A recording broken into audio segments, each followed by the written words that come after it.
કોઈ વસ્તુ કે વ્યક્તિ પર લૌકિકતાનો ઠપ્પો હોતો નથી વૈષ્ણવો. તમારી દ્રષ્ટિ એના તરફ કેવી છે એ નક્કી કરે છે કે આ લૌકિક બનાવ્યું કે અલૌકિક બનાવ્યું. નહીં તો કોઈ વસ્તુ પર સિક્કો હોય કે આ લૌકિક વસ્તુ. લૌકિક કે અલૌકિકતાના ઠપ્પા નથી હોતા વૈષ્ણવો. એ મનમાં રહેલી વૃત્તિઓ હોય છે કે તમે આને અલૌકિક દ્રષ્ટિએ જુઓ છો કે લૌકિક દ્રષ્ટિએ જુઓ છો. આનંદ રૂપ પરમાત્મા છે. એટલા માટે કોઈ ડોક્ટરને પણ પૂછો ને લાંબુ જીવા શું કરવું તો કે આનંદ મારે. પણ આનંદ મળે ક્યાં એ પાછા ડોક્ટરો ના કે. જેને પૂછો આનંદ મારો આનંદ મારો. આનંદમાં તો કથામાં આવીએ ત્યારે ચોથા દિવસે ખબર પડે કે આનંદ ક્યાં છે. પણ આનંદ ભયો દેખો આનંદ ભયો કેમ? વેદમાં બ્રહ્મનું સ્વરૂપ શું કહ્યું છે? આનંદ માત્ર કરપાદ મુખોદરા. બ્રહ્મનું રૂપ શું છે? સર્વાંગ જે આનંદમય છે એ જ ઈશ્વર છે. અને એ વેદમાં વર્ણિત બ્રહ્મ નંદ બાબાના ઘરે બાળક બનીને આવ્યો એટલે કહીએ છે નંદ ઘર આનંદ ભયો. કયા નામે આવ્યો તો કે જય કનૈયાલાલ. કૃષ્ણ નામે આવ્યો પણ આવ્યો છે કોણ? જે વેદમાં આનંદ રૂપે વર્ણિત છે એ પોતે આવ્યો છે. કૃષ્ણ શબ્દનો અર્થ જ શું થાય? એનું ડેફિનેશન શું થાય? કૃષિર ભૂવાચકો શબ્દ ણશ્ચ નિવૃત્તિવાચક તયોરૈક્ય પરબ્રહ્મ કૃષ્ણસ્ય વિધીયતે. કૃષ્ણ તાપની ઉપનિષદમાં કૃષ્ણ શબ્દનું ડેફિનેશન આપે. કૃષિર ભૂવાચ. ભૂ એટલે સત્તા, જેની સર્વત્ર સત્તા. સ્ન એટલે આનંદ, એટલે કે જેની સર્વત્ર આનંદ રૂપ સત્તા છે એ જ કૃષ્ણ છે. એટલે કૃષ્ણની પ્રાપ્તિ કહું એટલે શું કરવાનું? એ સર્વોચ્ચ આનંદની પ્રાપ્તિ કે જેને પામ્યા પછી જીવનમાં ક્યારે દુઃખ આવે જ નહીં. જ્યારે દુઃખનો આત્યંતિક નાશ થઈ જાય એ આનંદની અવસ્થા, એનું નામ જ કૃષ્ણ છે. તો એ કૃષ્ણ તત્વ તો સચ્ચિદાનંદ રૂપાય આવું સ્વરૂપ. અચ્છા તે કરે છે તો કહ્યું વિશ્વોત્પત્ત્યાદિ હેતવે.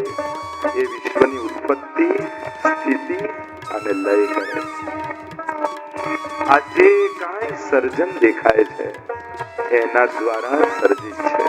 એ પોતે જ સર્જિત થયો છે. મહાપ્રભુજીનો એક મત છે, એમ દરેક આચાર્યોનો એક ફિલોસોફી છે ને, તો વલ્લભાચાર્ય જગતગુરુ વલ્લભાચાર્યની ફિલોસોફી શુદ્ધાદ્વૈત બ્રહ્મવાદ છે. શુદ્ધ અદ્વૈત બ્રહ્મવાદ. એમ તો આગળ આપણે જોઈશું બધી ચર્ચામાં. બ્રહ્મ જ પરિણમિત થાય. મહાપ્રભુજી સર્જન અને નાશ નથી માનતા. મહાપ્રભુજી આવિર્ભાવ અને તિરોભાવ માને.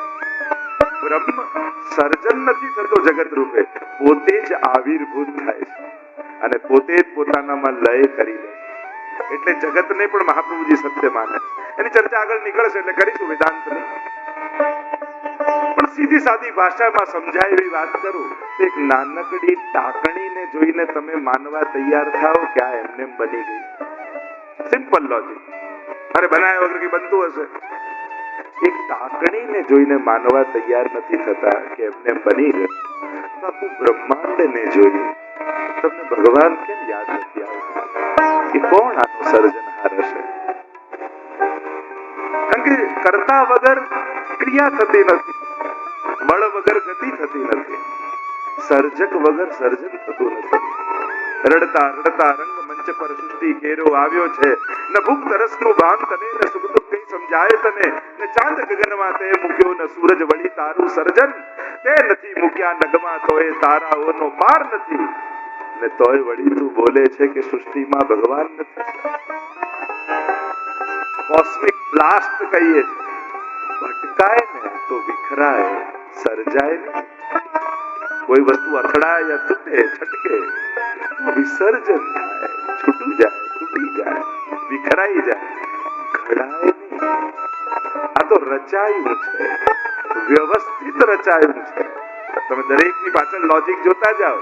એમ નથી લાગતું કે ભટકાઈને સર્જાઈ ગયું. આ તો બહુ પ્રેમ પૂર્વક કોઈએ રચ્યું હોય એવું લાગે.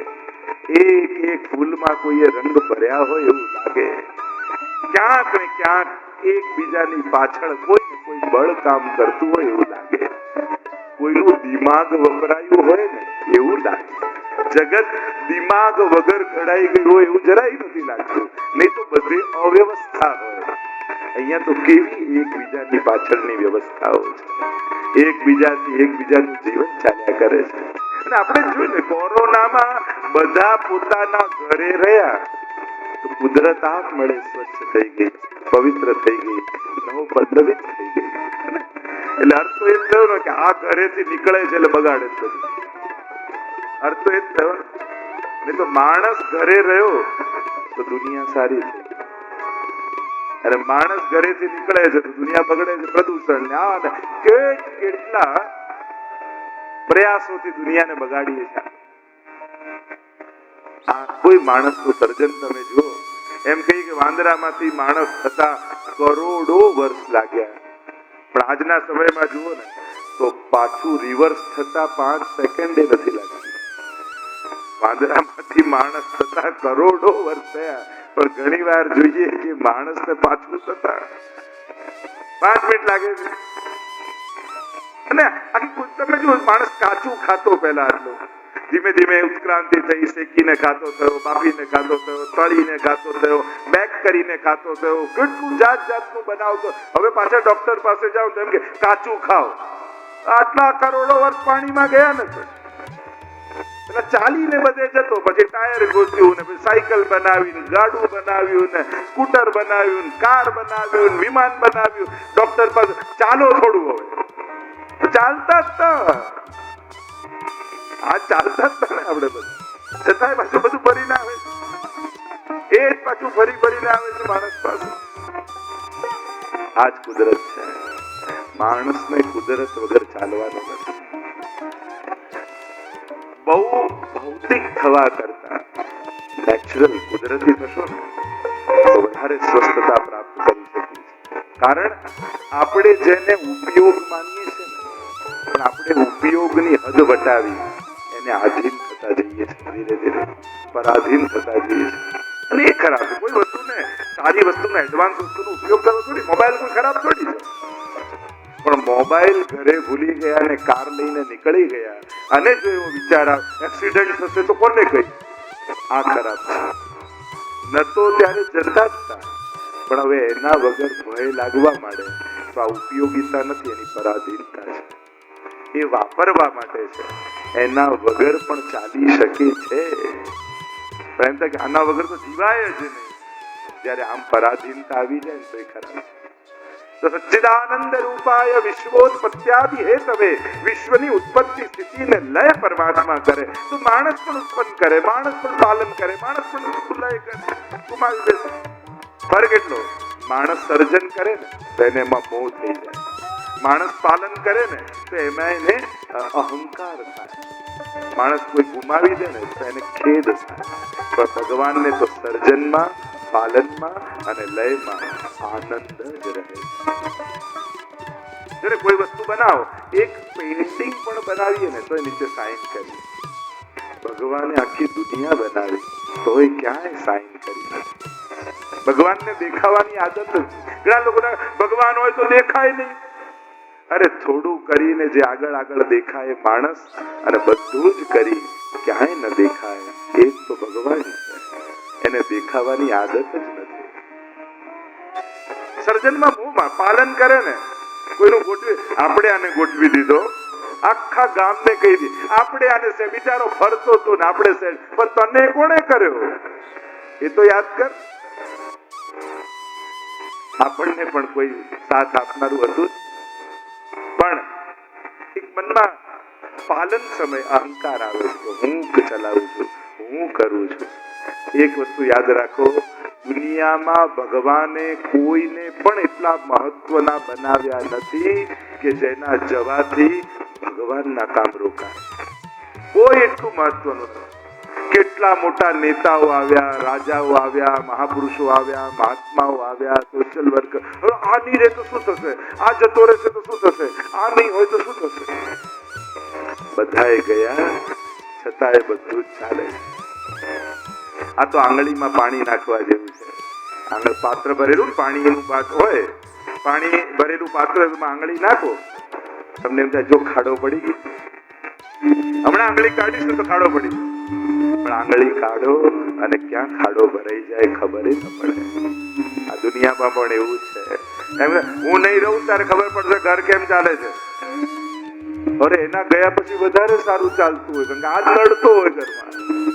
એવું થાય ઘણી વાર. જયારે માણસ એવું લાગતું કે મારે કારણે, ઘણી વાર એ જ નડતર રૂપ હોય છે અજાણતામાં. એટલે કોઈ પણ સંસ્થાઓ, કોઈ પણ કંપનીઓ, કોઈ પણ પરિવાર, કોઈ પણ કુટુંબ, કોઈ પણ ગવર્મેન્ટ, કોઈનાથી અટકવાનું નથી. જે ચલાવનારો ઈશ્વર, જે ચલાવવા માંગે છે કરનારો એ જ હોય. ચાલવાનું નવા નવા લોકો આવતા જાય, નવી નવી દિશાઓ મળતી જાય, નવા નવા પરિવર્તનો આવતા જાય, ચલાવનારો ઈશ્વર. તો એટલે જ સર્જન, પાલન અને લય. કોઈ વસ્તુ ગુમાવી દે માણસ તો એને દુઃખ થાય, બહુ નેચરલ છે. પણ ભગવાનને ત્રણેય અવસ્થામાં આનંદ. જેમ તમે નાનકડા બાળકના દરિયા કિનારે રમતો જોયો છે, તો ઘર બનાવતો હોય ને માટીથી, ત્યારે પણ આનંદ બની જાય. પછી છીપલાઓથી રમતો હોય ને ત્યારે પણ આનંદ હોય. અને માં બેટા ચાલ ઘરે જવાનું, ત્યારે કૂદકો મારી મારીને ઘર તોડે ને ત્યારે પણ આનંદમાં હોય. એને તો ત્રણેય અવસ્થામાં આનંદ હોય છે. ભગવાનની દરેક કાર્યમાં એના આનંદની અભિવ્યક્તિ છે. આ ત્રણેય કાર્ય કરનારો. અચ્છા, પણ બહુ મોટા કામ કરતા હોય ને સ્વભાવના બહુ આકરા હોય. તો આ સ્વભાવનો કેવો છે? તો કે આના જેવો સ્વભાવ તો કોઈનો નથી. આનો સ્વભાવ કેવો છે સમજાવતા વ્યાસજી કહે, સચ્ચિદાનંદ રૂપા વિશ્વોત્પત્યાદિ હેતવે તાપત્રય વિનાશાય શ્રી કૃષ્ણાય તાપત્રય વિનાશાય. ત્રિવિધ તાપોને હરનારો પરમાત્મા. આ એવો કૃપાળુ, આ એવો દયાળુ પરમાત્મા છે જે બધું જ જોઈ શકે છે, પણ પોતાના ભક્તની આંખમાં આંસુ નથી જોઈ શકતો. ત્રિવિધ તાપોને હરનારો. ભૌતિક, આધ્યાત્મિક, આધિદૈવિક, ત્રણેય પ્રકારના તાપ કયા ને શાસ્ત્રોમાં. સમજાય વાત કરું તો આધિ, વ્યાધિ ને આપણે બધાએ ઓઢેલી. તમને તો આવડે છે બધું, કારણ કે આપણે જોડી છે. એમ તો ભૌતિક દુઃખ, ઇન્દ્રિયોના દુઃખ, કુદરતના દુઃખ અને અલૌકિક દુઃખો, ત્રણેય પ્રકારના દુઃખો કયા છે. એટલે મહાપ્રભુજીનો એક ગ્રંથ છે વિવેક ધૈર્યાશ્રય, અને એમાં મહાપ્રભુજી આજ્ઞા કરે છે ત્રિદુઃખ સહનમ ધૈર્યમ મામૃતે સર્વત સદા ચક્રવત દેવત ભાવ્યમ જડવત ગોપ ભાર્યાવત. વૈષ્ણવે ત્રણેય પ્રકારના દુઃખો સહન કરવા. એક છે દુઃખથી લડવું, એક છે દુઃખથી ભાગવું, અને એક છે દુઃખને સ્વીકારવું. જે દિવસે દુઃખને સ્વીકારવાની વૃત્તિ મનમાં આવશે ને એ જ ક્ષણે દુઃખ તમને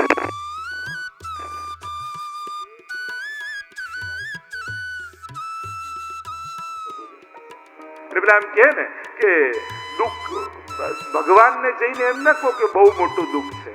દુઃખને જઈને કહો મારો ભગવાન બહુ મોટો છે, એની આગળ તું નહીં ટકી શકે. જે ઈશ્વર પાસે હું દરરોજ જાઉં છું ને એ બહુ મોટો છે, એની આગળ તો બહુ નાનો છે. ત્રણેય પ્રકારના દુઃખોને દૂર કરનારો પરમાત્મા. અને એટલા માટે માણસ પાસે દુઃખ લઈને જશો ને તો તમારું દુઃખ સાંભળીને શું કહે છે? ઓ તમારું દુઃખ સાંભળીને મને બહુ દુઃખ થયું. એટલે દુનિયામાં એક દુઃખી વધ્યો, તમે તો વધારીને આયા એક દુઃખી.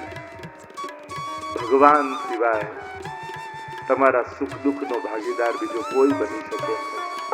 અને એટલા માટે વ્યાસજી કહે તું પહોંચી જા ભગવાન પાસે. શ્રી કૃષ્ણાય વયમ નુમઃ. અમે કૃષ્ણની સ્તુતિ, નુમ ધાતુ સ્તુતિના અર્થમાં છે, અથવા નમન કરીએ છીએ, વંદન કરીએ છીએ ભગવાનને. કેમ?